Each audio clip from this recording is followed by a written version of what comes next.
Isto é uma temática bastante rica, que há muito para se falar sobre os títulos, não é? Só a parte da intertitularidade, irmos buscar títulos a outros títulos, por exemplo, o caso concreto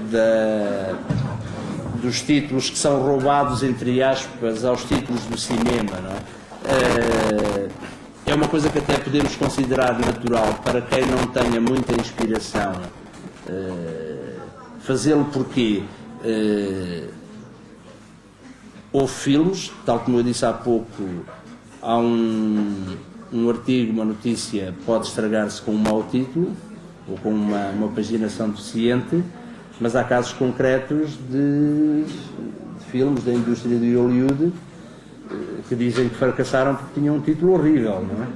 O normal não acontece, mas quer dizer, são entregues, tal como o Independente também tinha numa primeira fase essa parte dos títulos, da manchete, era entregue a uma equipa de criativos, de publicitários, creio que é externa à empresa mesmo. Em relação aos títulos dos filmes, eles também passam quer dizer, são feitos e com base em muitas tentativas, muitas propostas, para depois se conseguir um título eficaz. Também são feitos por profissionais, não é? Portanto, é natural que um jornalista aqui em Portugal e tal possa ir beber à eficácia desses títulos, não é?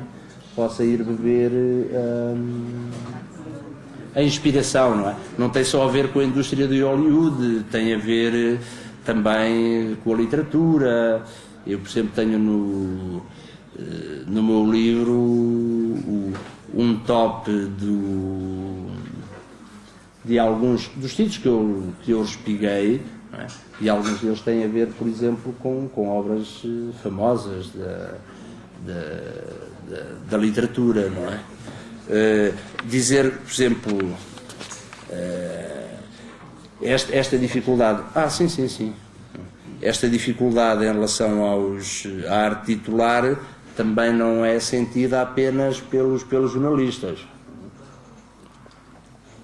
Isso acontece a todos os níveis. Por exemplo, na literatura, o professor Arnaldo Saraiva, num opusculozinho que ele publicou em 1992 sobre os títulos, diz-nos: Virgílio Ferreira deu-nos bem conta da tortura de intitular, ao dizer numa entrevista: o título é a primeira coisa que se escreve e a última que se adota. Isto para responder até há pouco à Joana, que estava a colocar aqui uma questão em off. Eu estava a dizer-lhe que não havia, que também aí não prescrevo regra nenhuma. O título é previsto para o Virgílio Ferreira, o título é a primeira coisa que se escreve e a última que se adota. É que eu escrevo um, depois outro, reúno uma lista de títulos à medida que o livro avança, e quando este termina, acabo por optar por um que nem sequer me ocorrerá ainda, não é? Portanto, isto estamos a referir-nos à literatura, não é? Um respigo meu também do Virgílio Ferreira, no volume 1 da nova série da Conta Corrente, em que o Virgílio Ferreira dizia, a páginas 90, isto, o diário dele, portanto 29 de dezembro de 1989, tenho uma alegria imensa a dizer, não a posso calar, agora mesmo às 10h05, acabei enfim o meu romance, e dentre 6 hipóteses para o título, creio ter achado que provavelmente vai ficar Em Nome da Terra.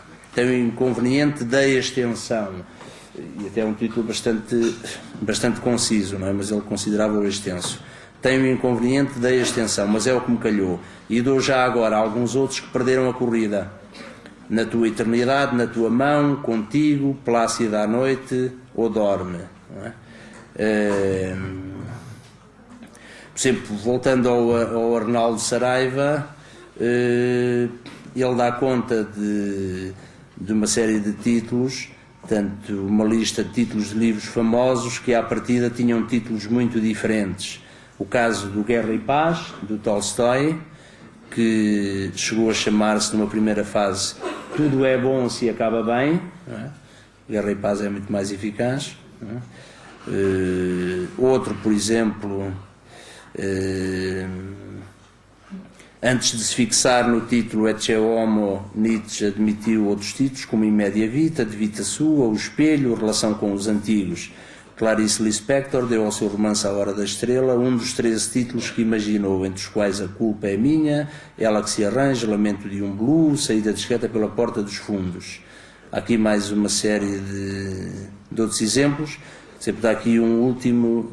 O Hemingway elaborou uma lista de 96 títulos antes de se decidir por O Sol Também se Levanta, The Sun Also Rises, que esteve para se chamar Fiesta, ou The Lost Generation, ou The Old Livin'. Depois há alguns casos que entram no anedotário, mas de títulos que foram mesmo utilizados para alguns livros. Não é?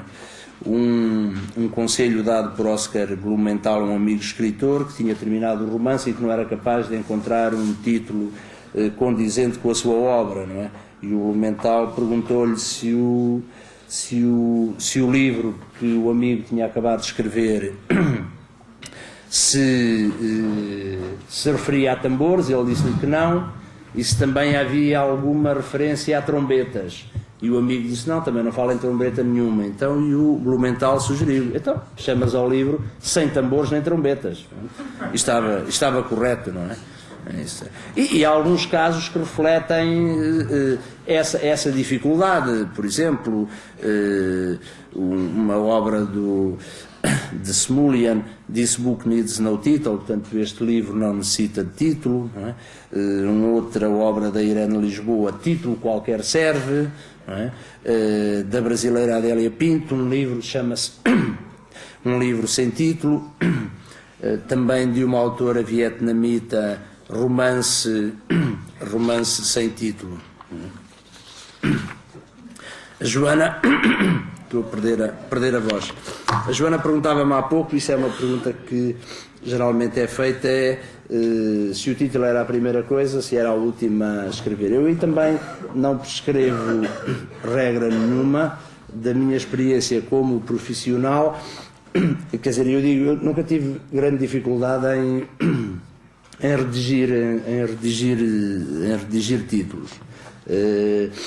Tanto a minha experiência não serve muito como exemplo do que eu vejo, do que acompanhava dos colegas, e como vos disse, nunca tive grande cultura de redar, quer dizer, tive na TSF, porque aí tinha que estar, não podia estar ou na altura, agora se calhar agora já era possível, não é? Ao tempo não, tinha que estar no estúdio, não é? Porque era uma rádio.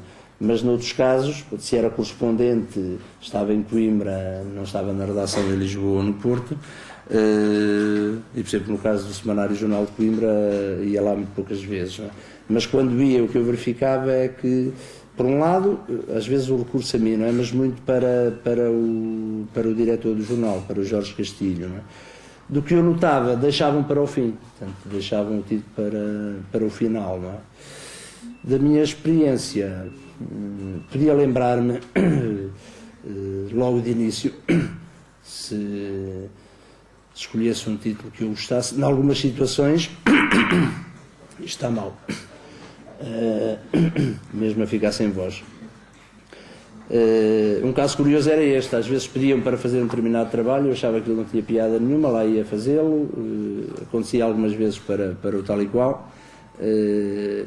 Isto não tem ponta por onde se lhe pegue. A salvação pode ser, em alguns casos era a fotografia, às vezes conseguiam fotografias boas, e o trabalho em si, sempre sugestões deles, não eram sequer sugestões minhas, e eu achava que aquilo não valia muito pouco ou nada, não é?